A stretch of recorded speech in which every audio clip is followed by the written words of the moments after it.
Baie welkom by ons begeleide gebed. Nou, ek wil jou vra om stil te raak en net vir 'n oomblik bewus te wees van God se teenwoordigheid. Ons tema is soos God vergewe. En dit kan vir jou dalk nou soos 'n las voel, want hoe gaan jy ooit soos God vergewe? Maar jy moet hierdie as 'n uitnodiging beleef van die Here af, om deel te kry aan sy hart. Jy hoef hierdie pad alleen te stap nie, want die Gees gaan jou lei. Ek gaan vir ons lees hier in Kolossense 3 vers 13. Verdra mekaar en vergewe mekaar, as die een teen die ander 'n klag het, soos Christus julle vergewe het, so moet julle ook doen. Hierdie vers begin nie met vergewe nie, maar met verdra mekaar. Dis asof God erken, mense is moeilik en verhoudings is kompleks. Jy weet waarvan ek praat. En vergifnis is 'n proses. Dis nie altyd 'n oomblik nie.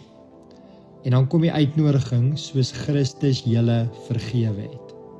Nou dit beteken, ons kyk eers na hoe ons self vergewe is. Christus se vergifnis was nie haastig of oppervlakkig nie. Hy het die volle gewig van ons sonde gedra, en tog kies hy genade. Nou, hier is 'n verfrissende waarheid. God vra nie dat jy iets gee wat jy nie ontvang het nie. Sy vergifnis in jou word die bron waaruit vergifnis na ander mense toe kan vloei. So ek gaan jou begelei in 'n gebed. Kom ons neem 'n oomblik en ons bring ons aandag na God se genade toe oor ons lewens. Dalk kan jy net baie saggies fluister, bid agter my aan. Here, dankie dat U my vergewe het.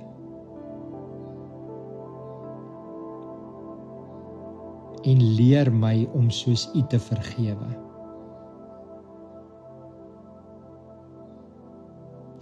As daar nou iemand is wat in jou hart opkom, hou hulle in jou hart, bring hulle stil voor die Here sonder enige oordeel. En dan sê jy eenvoudig: Here, werk U genade hier.